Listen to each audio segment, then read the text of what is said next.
Good morning, everyone. Boker Tov. In the beginning of this week's Torah portion, Moshe Rabbeinu references various locations where the Jewish people transgressed and committed various sins like the golden calf.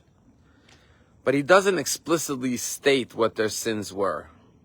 And Rashi says that he did this because he was protecting the honor of the Jewish people. He didn't want to embarrass the Jewish people by reminding them of the sins they committed, the transgressions.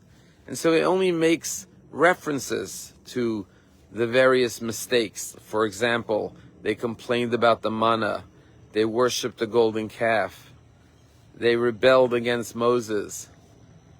But he protects their honor and doesn't mention it explicitly. And this explains a very unique Jewish tradition. At every single Jewish wedding, when the groom places the ring on the bride's finger, the groom says, "You are hereby betrothed to me via this ring according to the laws of Moses and Israel." And the question is, why only at a wedding do we say that we're doing this in accordance with the laws of Moses and Israel? We don't do that with any other mitzvah. When we put on tefillin, we don't say, "I'm hereby putting on tefillin in accordance with the laws of Moses and Israel." Or when we keep Shabbat, we don't say we're keeping Shabbat in accordance to the laws of Moses and Israel. Why only at a wedding ceremony? And perhaps a very beautiful reason is because a husband and wife, a man and a woman, are getting married under the chuppah. And they're saying our relationship has to model and mirror the relationship of Moses and Israel.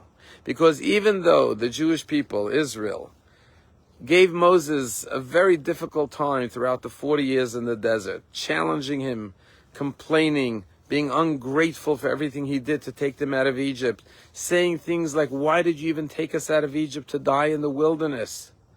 Instead of gratitude, giving him complaints. And Moses suffered and cried out to God and said, "God, why is this my lot to carry this nation like a mother carries her child in the bosom?" But yet, 37 days before he dies, in his final address after 40 years, he doesn't want to, God forbid, hurt, shame, embarrass the Jewish people. He's still protecting their honor. And the message to the bride and the groom is you should be married like the laws of Moses and Israel, like the relationship of Moses and Israel.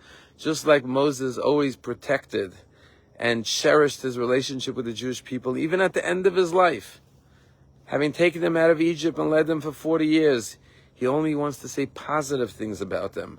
So too, our marriage should be like Moses and Israel. We should always be protecting each other's honor, saying positive words about each other, never causing hurt or pain to one another. There was a great rabbi in Israel, and his name was Rav Shlomo Zalman Auerbach. And, God forbid, when you go to a funeral, the custom is that when the casket is lowered into the grave, the last thing we do before we cover the grave is ask for forgiveness. The family and friends stand there and ask for forgiveness for anything they may have done to hurt the person who is being sent to their final resting place. And this rabbi stood at the funeral of his wife, and he said, "I know it's the custom to ask for forgiveness, but I have nothing to ask for forgiveness. In all my 60 plus years of marriage, I've never done anything to hurt my wife, God forbid." This is the reflection of Moses and Israel that every bride and groom aspires for at their wedding. Have a wonderful day.